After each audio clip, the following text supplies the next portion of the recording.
Rolling hills, granite outcrops, oak, pine, and vine soaking up the hot sun. This is the Sierra Foothills, where some of the oldest Zinfandel vines in the world are found.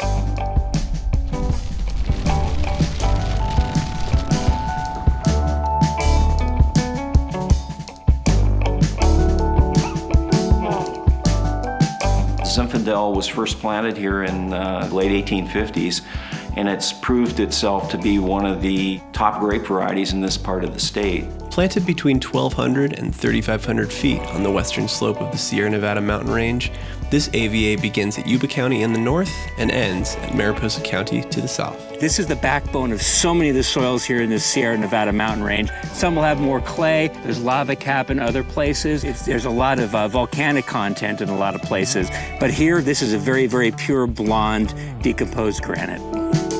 In addition to the soil, cool evenings and a drop in temperatures before harvest allow Zinfandel grown in this region to retain a ripe fruit with excellent acidity that's harvested later than most in the rest of the state. In the Sierra Foothills, our vines start growing much later than the maritime areas and all the vineyards on the other side of the coastal range. Dynamic and structured, Zinfandel from the Sierra Foothills is much like the landscape it grows on. I guess you could see it's rugged and charming and expresses that, Wild West character that is uniquely Californian as well. It's true. To fully understand the story this Zin has to tell, you have to delve deeper than just the climate and soil.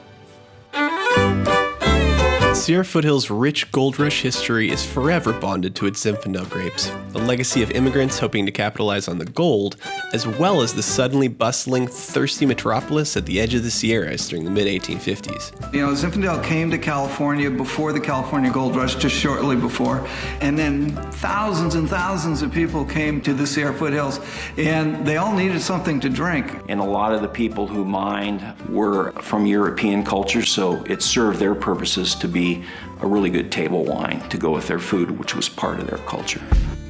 A century and a half later, Sierra Foothills Zinfandel has come a long way. People are making much more serious wines out of Zinfandel now. We have older vines to work with, and we don't make wine just as table wine anymore. We try to make wine that is more serious, complex wine that has ageability, that's world class. You have vineyards that are upwards of 3,000 feet in elevation that mimic kind of the northern slopes of the Rhone Valley. And then 10 minutes down the road, you're working on a vineyard grown in quartz that mimics a completely different part of the world. The diversity in the Sierra Foothills is what's really intriguing to me.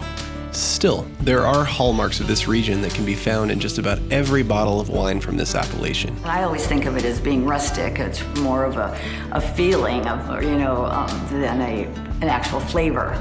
If someone were to buy a bottle of Sierra Foothill Zinfandel, I think they'd expect to find a very complex aromatic wine with good acid balance. When I think of shoulders and structure in a wine, especially in the foothills here, I think of this kind of broad, ripe fruit. It's almost like, a big muscular man. But Sierra Foothills Zinfandel isn't just muscle. With so much old vine in the region, you can find a wine as complex as you want it to be. Zinfandel, when it's old, produces a very elegant wine. So you just get these mouth-watering, complex wines that will search out those different characters in the food that you're serving it with. With such a diverse flavor and rich history profile, it's easy to see why the Sierra Foothills is one of the premier Zinfandel growing regions in the world. There are more vineyards just like this, except at different exposures and different sites, different soil types, offering a wide range of totally interesting flavors, which I absolutely invite you to explore. Get yourself out here to the Sierra Foothills because you'd be really, really impressed.